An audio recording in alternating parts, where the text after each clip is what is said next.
एक बार क्या हुआ पार्वती कि लंका का युद्ध चल रहा था।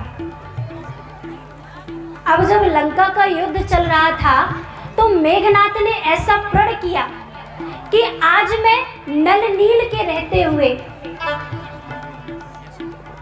आज मैं रामादल में जितने पात्र हैं सबके रहते हुए मैं अपने चाचा विभीषण को मार दूंगा। और हुआ भी यही।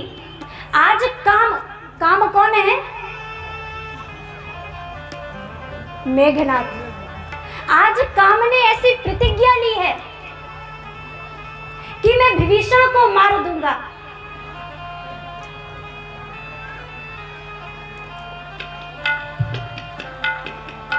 तुलसीदास जी महाराज कहते हैं कि वीर घातनी छाड़े सी सांगी,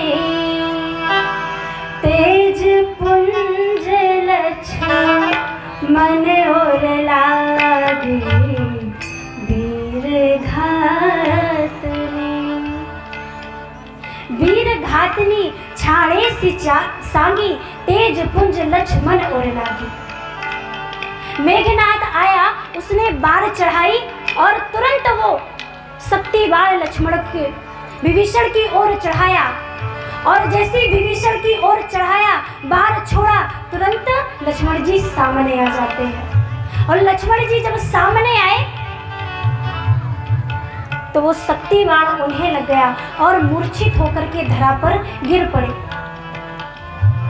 यहाँ पर संतों की इतने सुंदर भाव हैं, इतने सुंदर भाव हैं कि क्या कहना।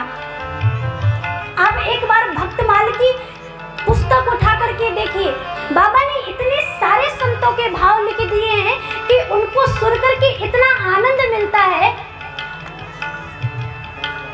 कि वाह प्रभु तुम्हारी लीला अपरंपार है।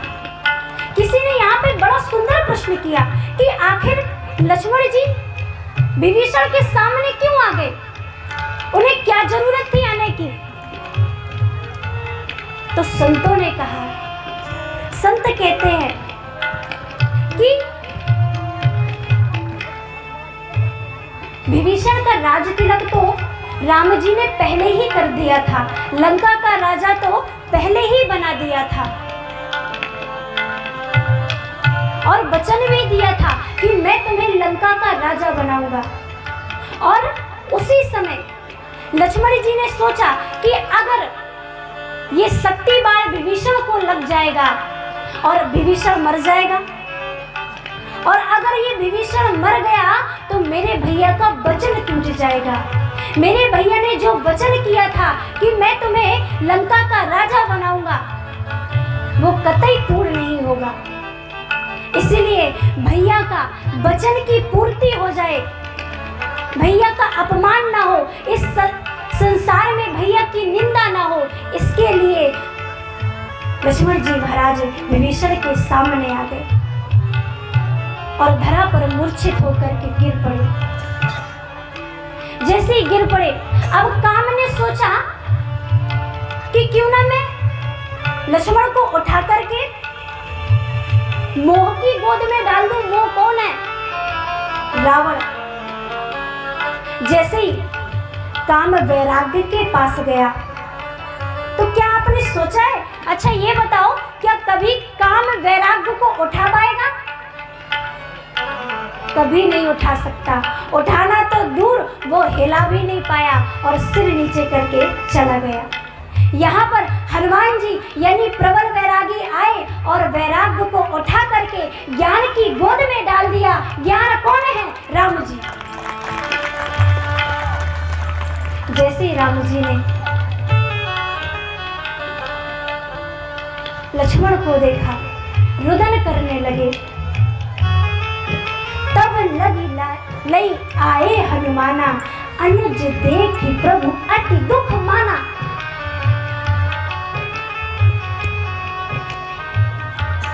राम जी ने ऐसा रुदन किया लक्ष्मण जी को देख करके कि शायद किसी भाई ने किसी भाई को देख करके ऐसा रुदन किया होगा जैसा रुदन आज हमारे प्रभु ने लक्ष्मण जी को देखकर किया।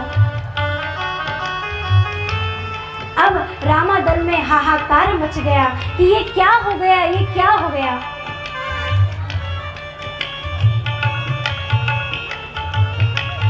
अब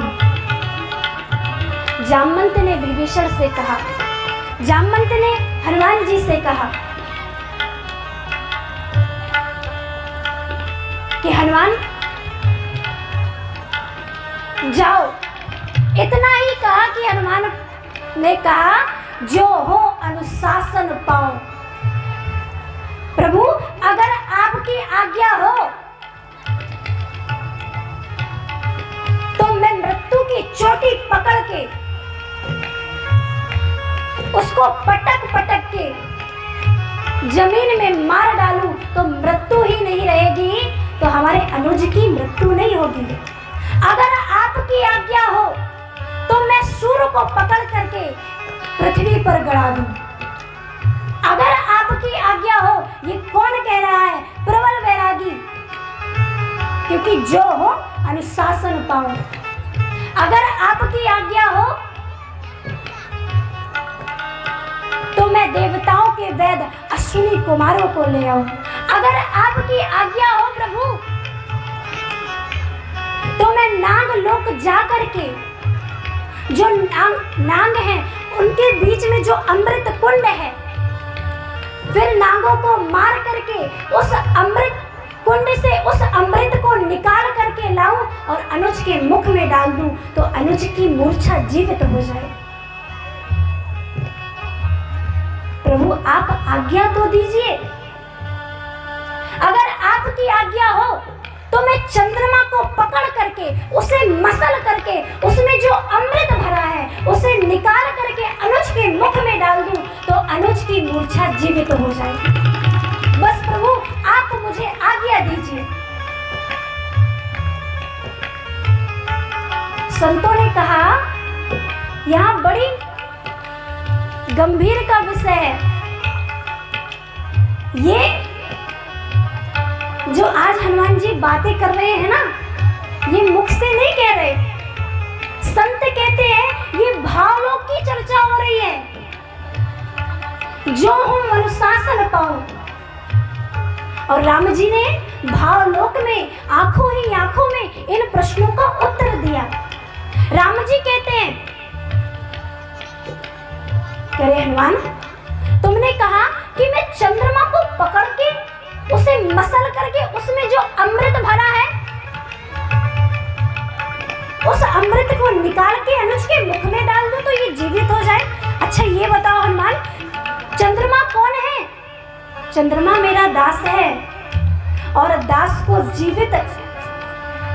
को मार करके अनुज को जीवित करना ये कहाँ का न्याय है? अच्छा आप ही बताओ, क्या दास को मार करके लक्ष्मण जी की जान बचाना ये न्याय है कि अन्याय? कुछ तो बोलो। अन्याय है।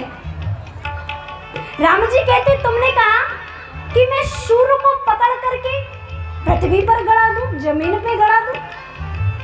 सूर्य तो हमारे पूर्वज हैं और पूर्वजों को मार करके अपने भाई को जीवित करना ये कहाँ का न्याय है?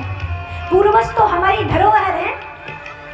आपने देखा होगा हम अपने बच्चों को शिक्षा देते हैं तो बच्चों से यही कहते हैं ना कि भाई तुम्हारे परदादा, उनके दादाजी के दादा, उनके दादाजी के दादा ये काम कर गए थे तो तुम भी उनके जैसे काम करो। कहते कि नहीं कहते? तो राम जी कहते हैं सूर्य तो हमारे पूर्वज हैं, पूर्वजों को मार करके अपने भाई को जीवित करना ये न्याय नहीं है, ये अन्याय है। तुमने कहा कि नाग लोग जाकर के नागों को मार करके उसमें जो अमृत कुंड है जहाँ अमृत भरा है वो अमृत निकाल करके लक्ष्मण के मुख में डाल दो तो लक्ष्मण जीवित हो जाए। अच्छा ये बताओ लक्ष्मण कौन है? लक्ष्मण तो शेषा अवतार है, शेष नाग है। जो नाग लोक में नाग बैठे हुए हैं उनके राजा हैं और एक राजा को जीवित करना वो भी प्रजा को मार करके ये शोभायमान नहीं देता। अरे प्रजा की रक्षा के लिए राजा प्राण त्याग देता है, ये शोभायमान दे सकता है, लेकिन प्रजा को मार करके राजा को जीवित करना ये कहीं का न्याय नहीं है। हनुमान, तुमने कहा कि मृत्यु की चोटी पकड़ के मृत्यु को पटक पटक के जमीन पर मार डालूं। अच्छा ये बताओ, इतना जो हम प्रयास कर रहे हैं, रोज राक्षसों को मार रहे हैं, राक्षस मर भी रहे हैं, और अगर तुमने मृत्यु को मार दिया तो हम ये जो राक्षस है ये कभी नहीं मरेंगे, हमारा प्रयास असफल रहेगा। इसलिए हनुमान, ये सब करने की जरूरत नहीं है। बोले श्याम रामचंद्र की।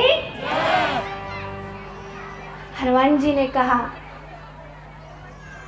क्योंकि अब मैं बार बार कह रही हूं, जो हो अनुशासन पाओ। हनुमान जी हाथ जोड़ करके खड़े हो गए। जामवंत कहते हैं,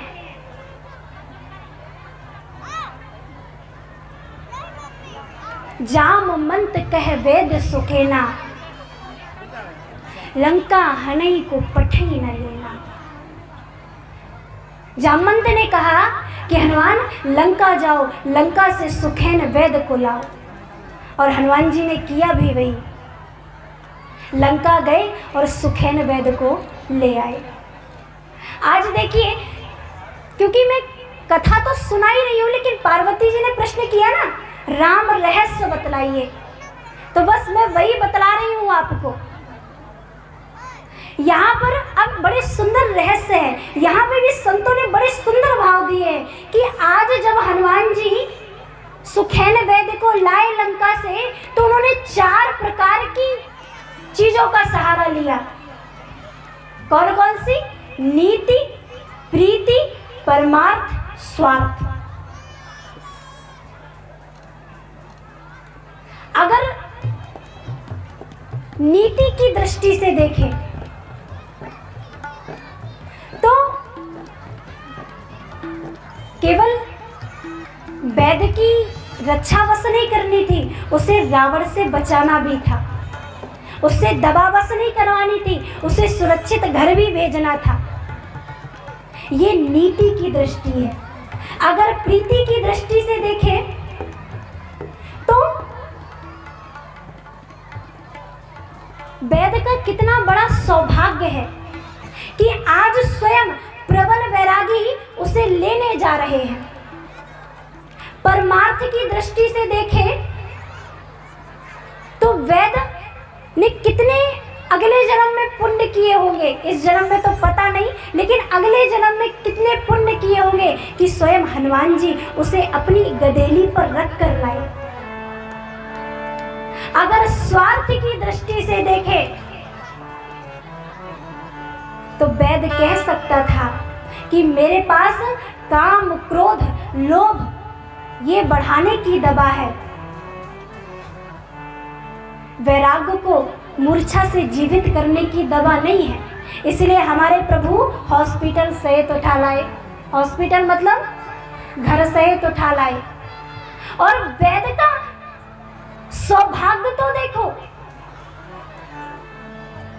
राक्षसों के बीच में है, लेकिन उसकी कितनी सुंदर किस्मत है कि बिन प्रयास के ही उसे परमात्मा के दर्शन हो रहे हैं।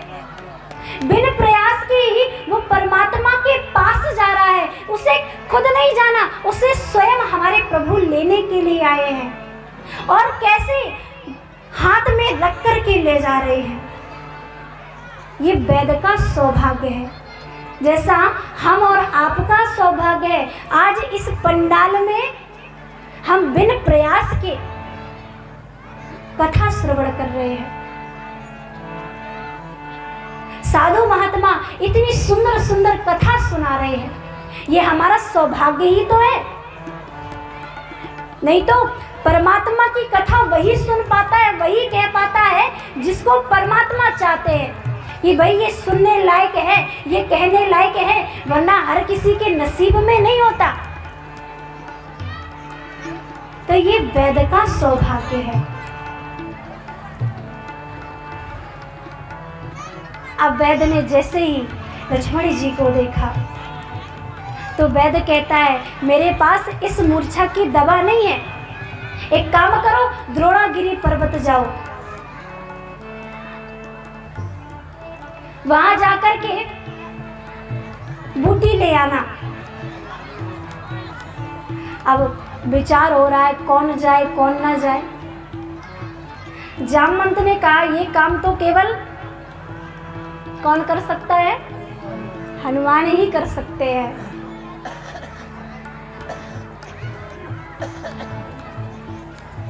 तो बाबा लिखते हैं, धरि लघु रूप गयो हनुमंता। और हनुमान जी महाराज द्रोणागिरी पर्वत की ओर निकल जाते हैं। जैसे ही द्रोणागिरी पर्वत की ओर निकले, मैं बारह चौपाई ध्यान से समझना, धरि लघु रूप गयो हनुमंता, निकले, अपने पूरे जोश के साथ निकले और द्रोणागिरी पर्वत पर जैसे ही पहुंचे, यहाँ पर रामादल में विचार हो रहा है, हनुमान आ पाएगा कि नहीं आ पाएगा। अब राम जी सोच रहे हैं कि भाई वैराग्य की दवा तो करवा ही दूंगा, लेकिन सबसे पहले प्रबल वैरागी की दवा होनी जरूरी है।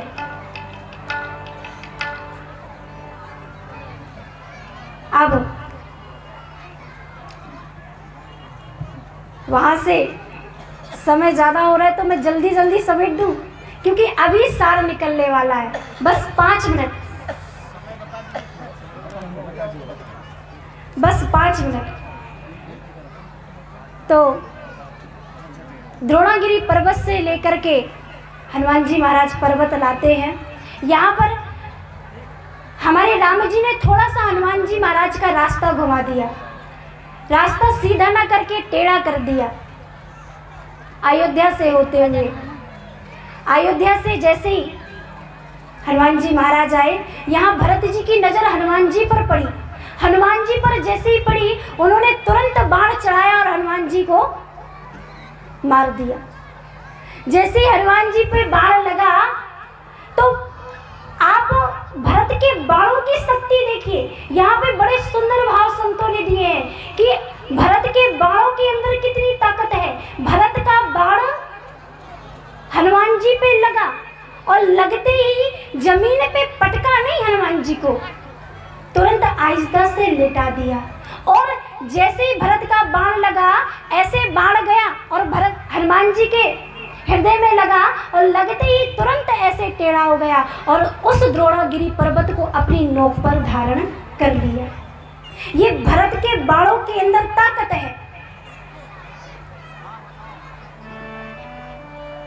भरत ने एक बार, राम जी ने भरत से कहा था कि अरे भरत, मैं तुम्हारी इन भुजाओं की पूजा करना चाहता हूं। तो भरत ने कहा, प्रभु आप मेरी इन भुजाओं की पूजा करना चाहते हैं? अरे इन भुजाओं ने कितने बड़े पाप किए हैं। भरत कहते हैं इतने बड़े पाप किए हैं कि इन भुजाओं के कारण हनुमान को मूर्छित होना पड़ा, समय बर्बाद करना पड़ा। इन भुजाओं ने बहुत बड़ा पाप किया है। राम जी ने कहा, अच्छा कैसा पाप किया बताओ? ये संतों के भाव है।